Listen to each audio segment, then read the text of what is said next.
Aujourd'hui, nous discuterons de l'importance d'une collaboration efficace, explorerons les stratégies de résolution des conflits et participerons à un exercice interactif pour appliquer ces compétences dans un scénario réaliste. Commençons par un petit échauffement pour les compétences en résolution de problèmes. Scénario: vous êtes entraîneur d'une équipe féminine de basketball, 16 ans, dans un club sportif et pendant les vacances d'été, la fréquentation a baissé. Vous risquez de ne pas avoir le nombre minimum de joueurs requis pour former une équipe et la saison est sur le point de commencer. Comment allez-vous aborder le problème? Quel est le pire des cas et le meilleur des cas?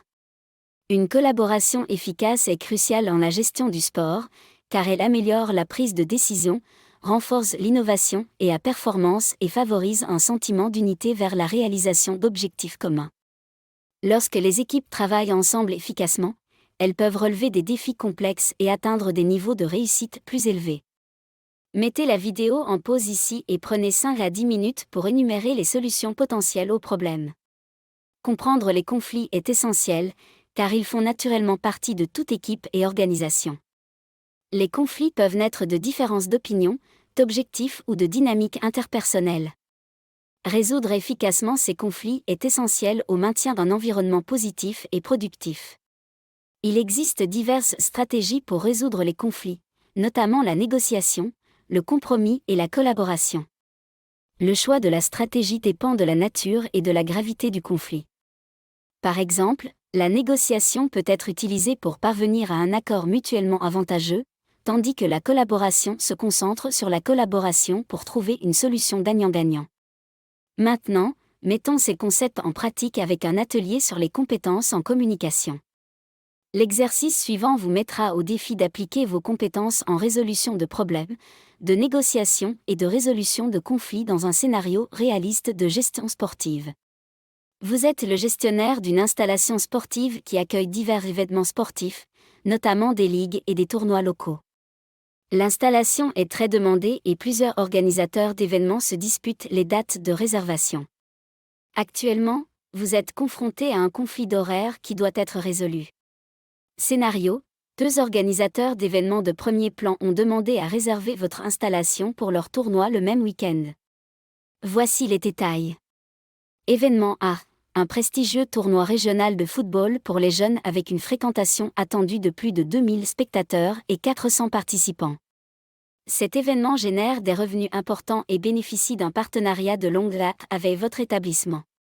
Événement B: un gala sportif caritatif organisé par une association locale à but non lucratif, visant à récolter des fonds pour une bonne cause. Cet événement attend 1000 participants et a un fort impact communautaire mais des ressources budgétaires limitées. Les 2 organisateurs hésitent à reporter. L'événement A estime qu'ils ont la priorité en raison de leur partenariat de longue date, tandis que l'événement B soutient que leur cause caritative devrait avoir la priorité. En tant que gestionnaire d'installations sportives, vous devez trouver une solution qui s'adapte aux 2 événements tout en maintenant l'équité, en respectant les engagements et en tenant compte de l'impact financier sur votre installation. La tâche est la suivante: en petits groupes ou seuls, vous pouvez assumer les rôles des principales parties prenantes, notamment le gestionnaire de l'installation, les représentants de l'événement A et les représentants de l'événement B. Participez à un jeu de rôle de négociation et de résolution de problèmes. Séance pour trouver une solution mutuellement acceptable au conflit d'horaire. Pendant le jeu de rôle, concentrez-vous sur l'utilisation des compétences dont nous venons de parler. Vous pouvez mettre la vidéo en pause ici et réaliser l'atelier individuellement ou en petit groupe. Nous continuons maintenant à explorer le rôle essentiel de la technologie dans la gestion du sport moderne et la manière dont elle améliore les opérations, le marketing et l'engagement auprès des fans et de la communauté. La technologie a révolutionné la gestion du sport en rationalisant les opérations, en élargissant la portée marketing et en renforçant l'engagement auprès des fans et de la communauté. En d'autres termes, cela permet aux organisations sportives de fonctionner plus efficacement, de se connecter avec leur public et de prendre des décisions fondées sur des données de diverses manières. Plateforme de médias sociaux, pour une interaction et un engagement en temps réel avec les fans et pour établir une présence. Application mobile, offrant un accès pratique aux informations sur les événements, aux achats de billets et aux contenus exclusifs. Service de streaming en ligne, étendre la portée des événements en direct à un public mondial. Sous d'autres aspects, dans le secteur du sport. Outils de communication, les emails, les vidéoconférences, les outils de gestion de projet et les systèmes de gestion de la relation client, CRM, rationalisent la communication et la collaboration. Aide à la prise de décision, la collecte de données et les mesures de performance offrent des informations qui éclairent les décisions stratégiques et améliorent les performances. Avec le recours croissant à la technologie, la sensibilisation à la cybersécurité est cruciale pour protéger les données sensibles liées au sport. La mise en œuvre de mesures de sécurité robustes protège contre les violations de données et garantit l'intégrité et la confidentialité des informations. Pour mettre ces concepts en pratique, nous proposons une activité pratique explorant les logiciels de gestion du sport. Une excellente plateforme de gestion de projet que vous pouvez utiliser est Trello.com. Trello est un outil gratuit qui vous aide à organiser les tâches, à collaborer avec les membres de l'équipe et à suivre efficacement les progrès. Pour la tâche de cette session, vous partirez à la découverte de Trello.com. Créer un compte gratuit et monter un projet lié au management du sport ou à une autre activité complexe. Utilisez la plateforme pour organiser les tâches, fixer des délais, attribuer des responsabilités et suivre les progrès. Cet exercice vous donnera une expérience pratique avec un outil qui peut améliorer considérablement vos capacités de gestion de projet. Commençons avec Trello et faisons passer vos compétences en gestion sportive au niveau supérieur. Passons à la gestion du financement. La gestion du financement dans le secteur du sport nécessite une approche multiforme pour relever les défis financiers et diversifier les ressources. Une gestion efficace des coûts et l'acquisition de ressources sont essentielles pour équilibrer la stabilité financière avec les objectifs sociaux et sportifs. Commençons par la gestion des coûts, en nous concentrant sur l'optimisation des ressources internes. Gestion des coûts, apprenez à optimiser l'utilisation des ressources tout en équilibrant les objectifs sociaux et sportifs avec la durabilité financière. Par exemple, un club de football local pourrait investir dans un éclairage économe en énergie pour son stade afin de réduire les coûts opérationnels tout en favorisant la durabilité environnementale. Maximisation des revenus. Explorez des stratégies pour augmenter les flux de revenus et minimiser les coûts afin d'améliorer la stabilité financière.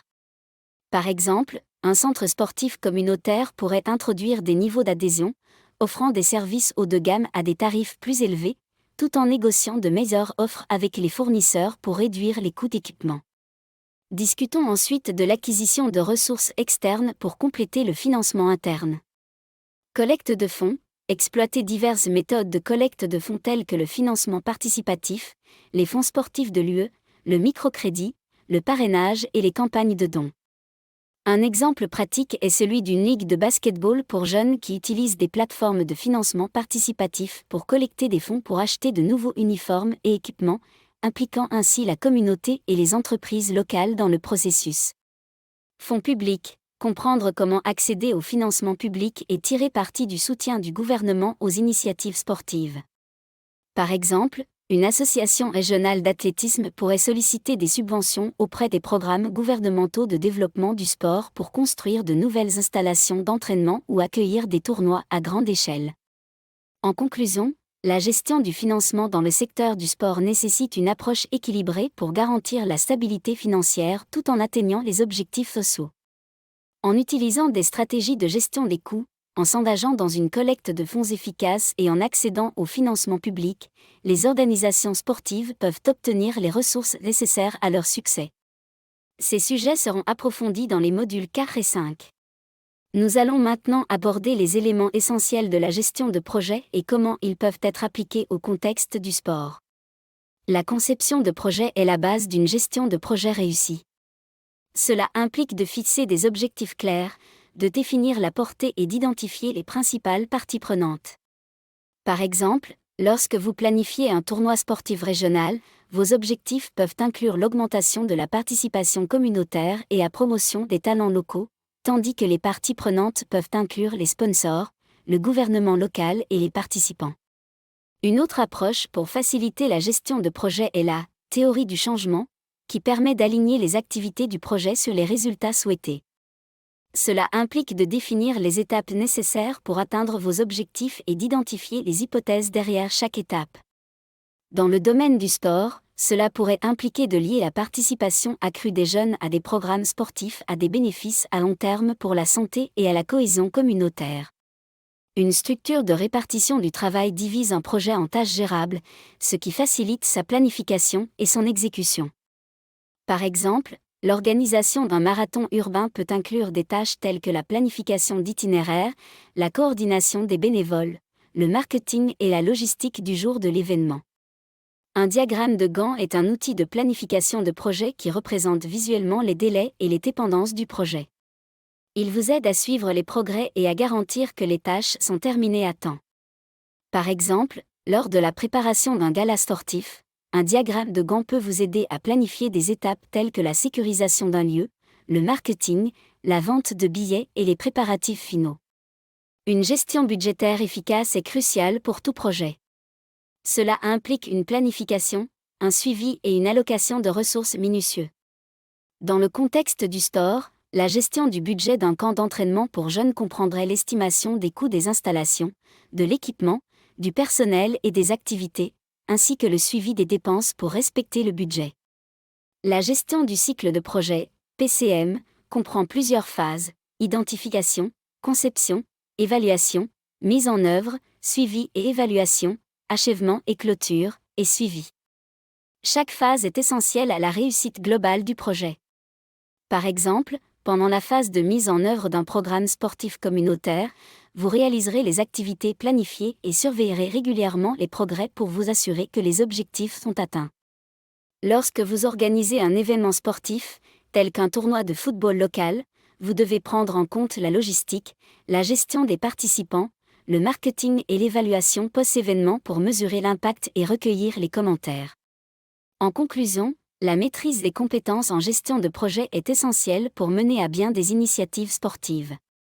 De la définition d'objectifs clairs à une gestion budgétaire efficace, ces outils et techniques vous aideront à exécuter des projets efficacement et à atteindre vos objectifs. Pour renforcer votre apprentissage, nous vous recommandons d'explorer l'exercice pratique lié à la gestion de projets inclus dans le format de formation supportant ce cours en ligne. Cet exercice implique l'organisation d'un camp d'entraînement pour les jeunes et nécessitera environ au moins 30 minutes. C'est un excellent moyen d'appliquer les concepts dont nous avons discuté et d'acquérir une expérience pratique en gestion de projet. Et c'est tout pour le module 1 sur les compétences en gestion du sport. Lorsque vous serez prêt à passer à autre chose, le module 2 examinera les bases du marketing avec des exercices plus interactifs et des exemples pratiques.